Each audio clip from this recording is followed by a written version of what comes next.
ఆంధ్రప్రదేశ్ రాష్ట్ర నూతన డీజీపీగా బాధ్యతలు స్వీకరించిన హరీష్ కుమార్ గుప్తాను మంగళగిరిలో డీజీపీ కార్యాలయంలో ఆయన ఛాంబర్లో అన్నమయ్య జిల్లా విజిలెన్స్ అండ్ మానిటరింగ్ కమిటీ సభ్యుడు పాలకుంట శ్రీనివాసులు, సత్యాల రామకృష్ణలు మర్యాదపూర్వకంగా కలిసి శుభాకాంక్షలు తెలియజేశారు.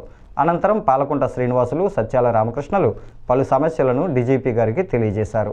అందులో ప్రధానంగా అన్నమయ్య జిల్లా పరిధిలో పెండింగ్లో ఉన్న ఎస్సీ, ఎస్టీ అట్రాసిటీ కేసులను త్వరగా నిష్పక్షపాతంగా విచారణ వేగవంతం చేసి త్వరగా ఛార్జిషీట్ వేయమని సంబంధిత పోలీస్ శాఖ అధికారులకు ఆదేశాలు జారీ చేసే విధంగా చర్యలు తీసుకోవాలని కోరారు. ఎస్సీ, ఎస్టీ అట్రాసిటీ కేసుల విచారణకు ప్రత్యేకంగా గతంలో ఎస్సీ, ఎస్టీ సెల్కు ప్రత్యేకంగా పోలీస్ శాఖ అధికారి ఉండేవారని, ఇప్పుడు లేరని, కావున జిల్లాలో ఎస్సీ, ఎస్టీ అట్రాసిటీ కేసుల నిమిత్తం విచారించేందుకు ప్రత్యేకంగా ఎస్సీ, ఎస్టీ సెల్ ఏర్పాటు చేయడానికి తమరు కృషి చేయాలని కోరారు. అనంతరం పలు సమస్యలపై వినతి పత్రం అందజేశారు.